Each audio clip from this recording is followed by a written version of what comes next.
Before we get to the video, I gotta show you something. Like this first half of the short box, these are all Star Wars keys. Dollar Start auctions. This Saturday at 11 a.m., I scoured my warehouse. I found everything I could.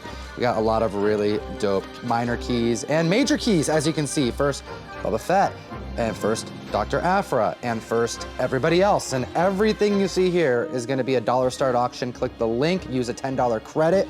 For your first purchase, I will have incentives listed for only $10. And we have so many drops. Join me on Whatnot, 11 a.m. this Saturday. And enjoy the video. Another week, another list, and we're gonna have to spit some game, Jem. I wanna give the collectors a little bit of a heads up. Yeah, you guys are gonna wanna stick around for this because I didn't even know about it. If you appreciate what we do, we've been doing this video for over 4 years, every single week, without skipping a beat. We never missed 1 week, Jem. Can you believe it? Hit the like button, and let's talk about number 10 on the list with The Last Ronin issue number 1. Again. Yeah, we just talked about this one last week when it also hit number 10. We don't have any new news to report regarding The Last Ronin, whether it's the video game or the live-action R-rated movie.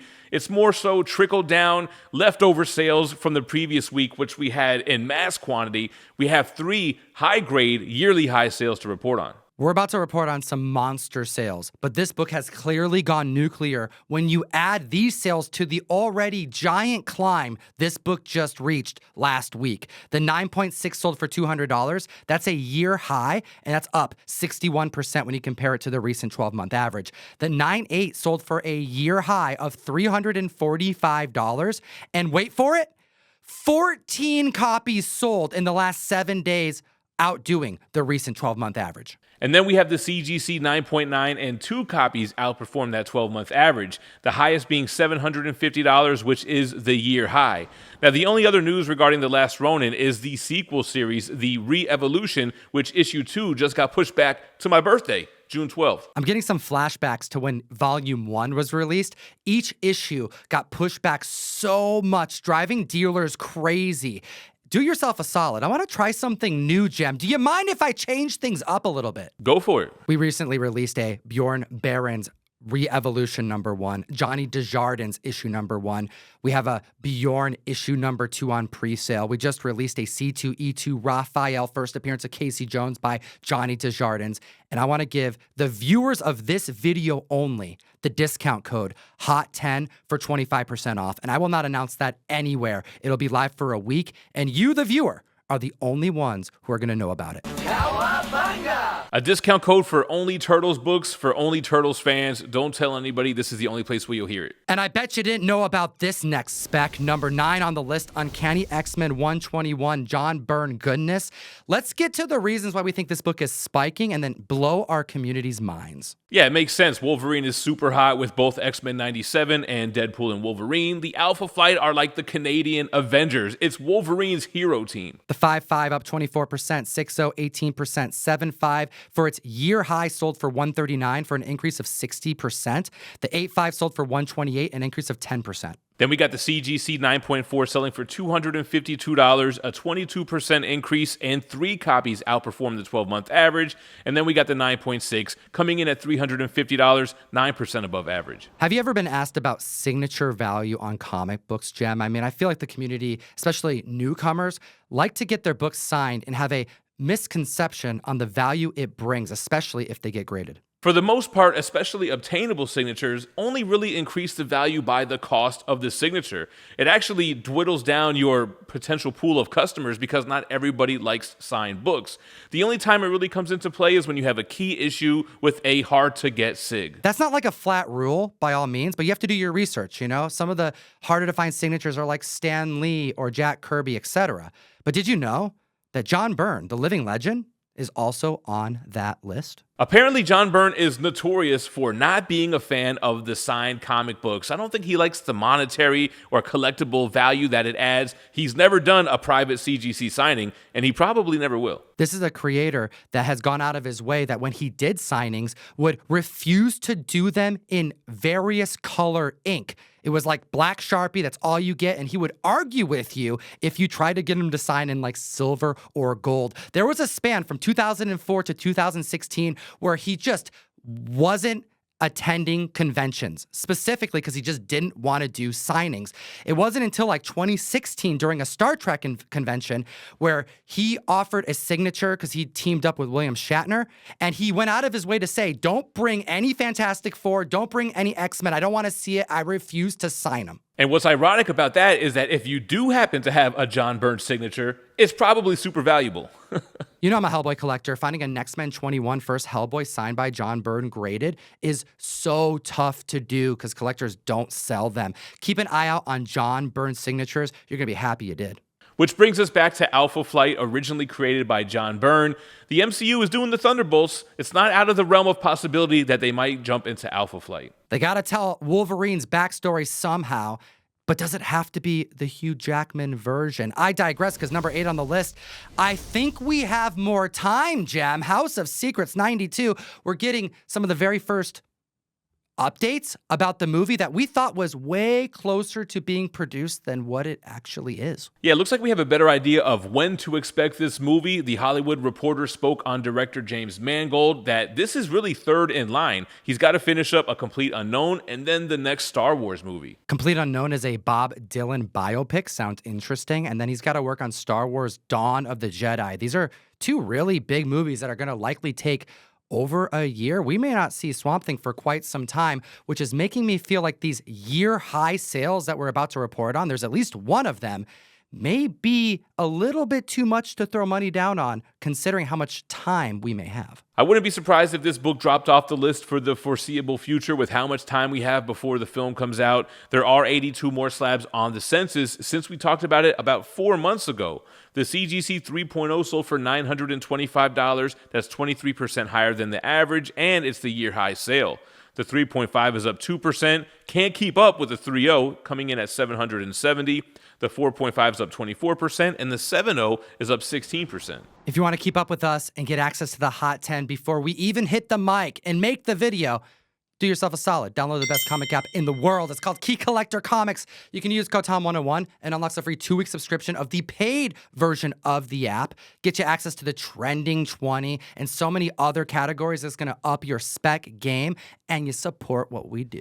Which brings us to number 7 on the list. We were just speaking about Logan. We have his first full appearance in Incredible Hulk 181. The 3 and 5.0 are both up 3%. The 6.0 is up 4%. The 7.5 is selling on average for $45.50 this past week, and the 9.6 just took a sale for $19,200, and that's also selling at average. This book has been down for quite some time. It seems like it's leveling out. I mean, nothing is selling for above 5% of what it's been doing for the last year. Yeah, that 9.6 sale coming in just shy of 20 grand, getting closer to that record high sale during the comic boom of 36,000. Wolverine is getting a very similar treatment to TMNT Last Ronin, if you think about it. I mean, he's got a video game in the works. He's going to be in an R-rated film. There's a nostalgia cycle happening for X-Men 97 and Logan, of course. And what did you think about the trailer and the lack of mask on Hugh Jackman's face? Yeah, I kind of alluded to that last week, the similarities between Last Ronin and Wolverine, but we didn't really dive into it. As far as the mask, I think most of us are just happy that we're getting the mask in some way, shape, or form.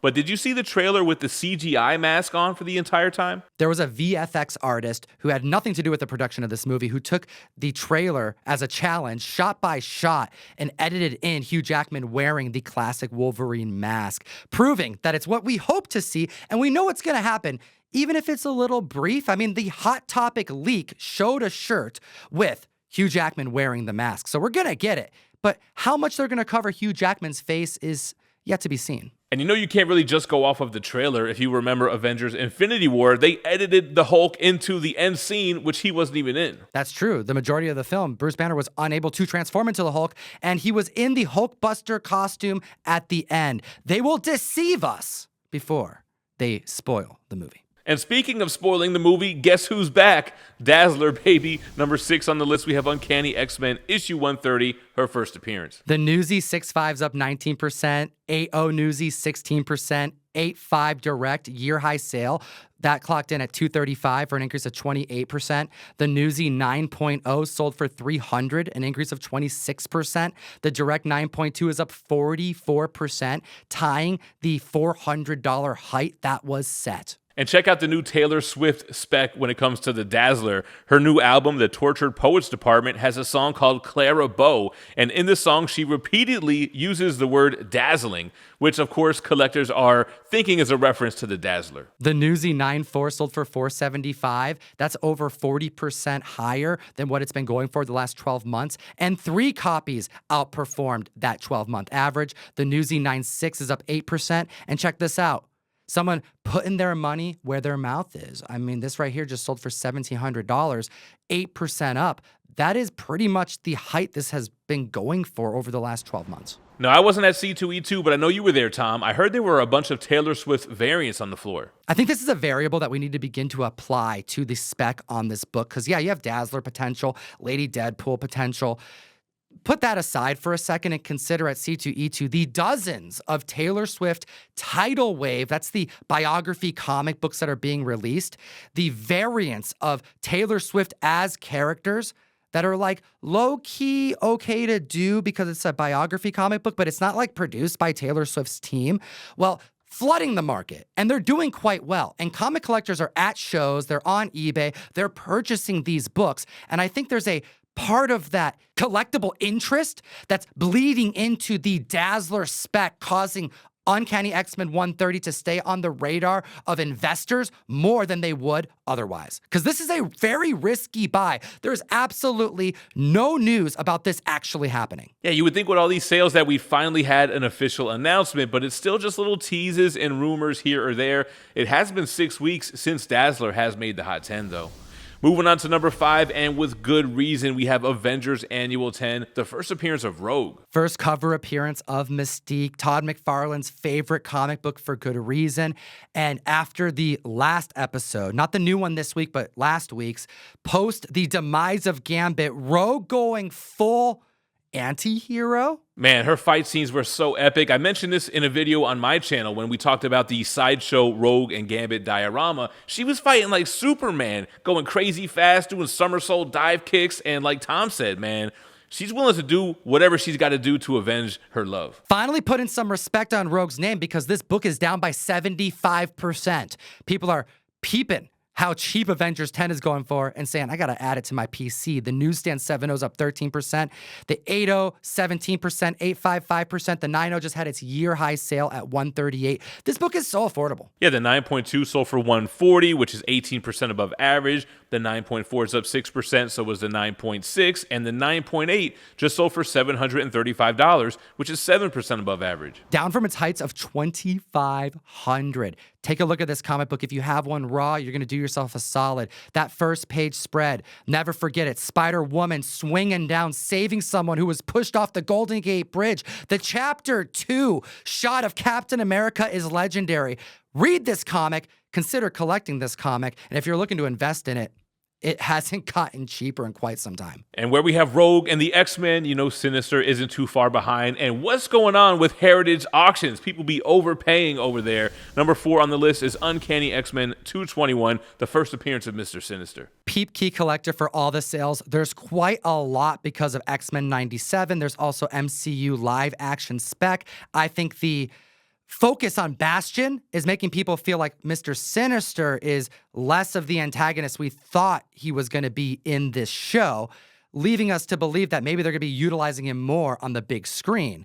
Let's start him with the 9.6, where you can get for is that right? $122. It's a $100 9.6, dude. The newsstand 9.6 going for about $100 more, $230, which is 28% above average. Then you got the Mark Jewelers 9.6 coming in at $675 for an increase of 7% over its 12 months. 3 copies outsold the 12-month average for a 9.8 direct market copy. The average has been $278. So 3 copies, right? You'd think that people paid roughly around $300 or less. Well, on Heritage Auctions, someone spent $660 on this book. What the hell are you doing? It's not a newsstand. It's not a Mark Jewelers. It's got to have the cleanest wrap that anyone's ever seen. It's got to have something, man, because I don't get it. Let us know in the comment section why you think someone would pay over $600 on this book. Seems very strange. Let's look at number 3 on the list with New Mutants 87, the first appearance of Cable, and it's looking grim. I mean, I was so sure we were going to see a reprisal of the role by Josh Brolin, and after this last week, and with Rob Liefeld's help, it is looking like it's not going to happen. Or is it, and are they lying? That is a very good possibility, but Josh Brolin did speak to The Playlist, and he said that he so wanted to reprise his role as Cable, but that the MCU is a complex labyrinth.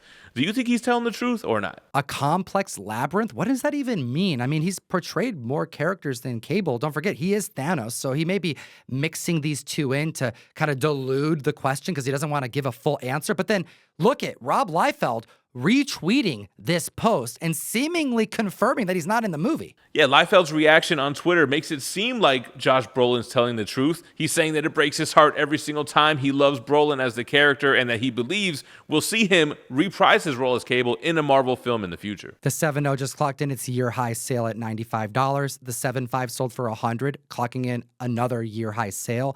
The 9.2 is up 3%, 9.4 15%. You can get a 9.6 for $206 right now. And yeah, it's up 1% because of the X-Men 97 love, but this book is so damn cheap. The CGC 9.8 had 3 sales over its 12-month average, the highest coming in at $525. And look at the difference between the direct market and the newsstand, which sold for $1,290, a 10% increase. And then we have a Mark Jeweler record-breaking sale. CGC 9.6 last sold in 2021 for $915, up 34% with an all-new high of $1,225 for the first time in comic book history.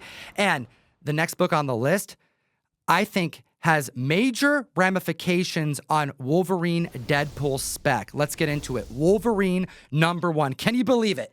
The first solo Wolverine cover is making the Hot 10, but the updates are what's interesting to me. Yeah, unbelievable. It only made the Hot 10 almost every single week last year, and this is the 13th week that it's made it in 2024. Now, director Shawn Levy had some interesting things to say about the movie, and you could kind of take it either way, but he made it seem like he doesn't want you to have to do homework when you go to the movies. It's going to be a movie that every fan can enjoy, so don't really expect your favorite Wolverine story adaptation in this film. I was a good student in school. I'll do my homework as an adult, but I am definitely not looking to do homework when I go to the movies. I very much made this film with certainly a healthy respect and gratitude towards the rabid fan base that has peak fluency in the mythology and lore of these characters and this world. But I didn't want to presume that. This movie is built for entertainment with no obligation to come prepared with prior research. This has me excited because it sounds like he's focusing on the enjoyment of experiencing the movie. But it also makes me think of, like, I don't know, if he throws a comic book in scene, was there much thought behind it? I mean, do you remember Secret Wars 5 being in trailer and what that appearance of the book did in the movie? This makes me feel like he just said, yo, give me a Secret Wars cover, and I like that one. Throw that in the trailer. Exactly. Collectors and speculators are looking for the key significance of Secret Wars 5 when there really was none. It was probably just Shawn Levy saying, oh, that's a cool cover. Throw that in the trailer. Or does it? And is God Emperor Doom going to be in Deadpool 3? Let us know what you think in the comment section below. My vote is no, but let's skip the tremendous amount of sales that have taken place in the last 7 days and just hit them with the high sales. The 9.6 sold for $315. That is up 19%, and 3 copies outsold that 12-month average. The 9.8 clocked a sale in for $700. That's 5% up, and the newsstand 9.8 just sold for $1,440, an increase of 14%. Hit the like, slap the subscribe button. We're here every week for the Comic Familia and the #1 hottest book in the world.